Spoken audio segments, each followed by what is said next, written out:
I'm going to show you how you can turn any piece of UGC into 3, 10, or 100 in minutes using Claude or whatever AI tool you prefer. So for the UGC video, this workflow takes it and swaps the face for a new model, keeping everything else. Same script, same delivery, same edit. The only thing that changes is who is saying it. This is the source. Ran on a red couch, top-down angle, full fit visible, 6 seconds. This is the UGC we're going to multiply. Stage 1 is the model swap. So Nano Banana takes the source still, the exact frame that generated the video, and swaps in the new model's headshot. On the left, the original, middle is Asa, a new model, then the right is Will, another one. This is a model swap. So the scene stays the same, the lighting stays the same, the script stays the same. Then stage 2 is motion transfer. So Kling takes that swapped still and the original video and animates the new face with the original motion. So you're watching all three versions, the original Ren on the left, Asa and Will on the right. Same delivery, different people. So same workflow on a different source. Product UGC this time, Luna, our model, is holding the Pure Sport Energy Gel on a bench.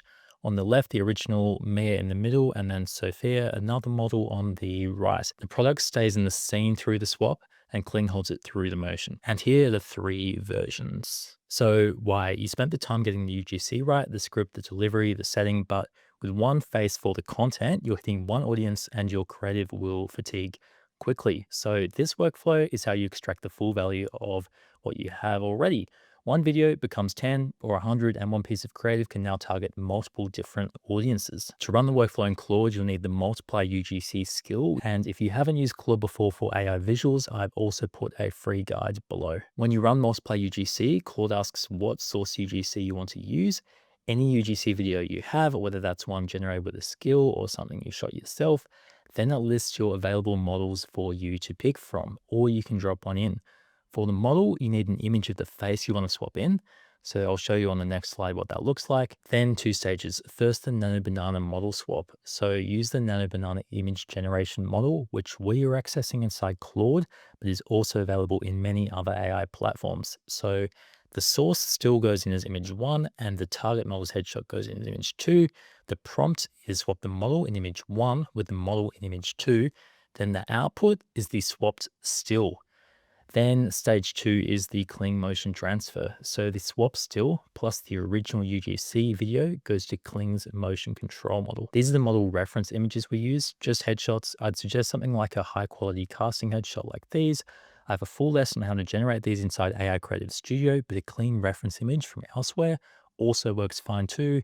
Anything with a clear, well-lit face. And for anyone who wants to recreate this outside the skill in another platform, here's the breakdown. Our Weavy workflow is also linked down below if you'd like that too. Now, because this works in two stages, first the still swap, then the video, and the video component is much more costly to run, you might want to check the images first. So for that, if you're in Claude, just run swap only. This, if you have the skill installed, runs stage 1 and gives you the swapped image to review. If you're using in another platform, just check the image before you generate the video. If the swap looks off, so wrong tone, face only instead of a full model, heavy color cast on the face, just regenerate before spending the credits on Kling. Most issues are in the swap, so fix that and the motion usually follows pretty cleanly. The two things that go wrong most often are the lighting on the new model is off. So again, just regenerate as the output varies by the seed of the run. And sometimes the motion also feels a bit disconnected. Here again, it's usually the swap image was off, so just fix the input. One limitation worth knowing is every multiplied video has the same voice as the original. So same audio, just a different face. For many use cases, paid ads especially, that's usually fine. But if you want each model to sound distinct, I would use the voice changer feature in 11 Labs, which is a separate platform. You'll get a few free credits, but this is a paid platform if you're a heavier user.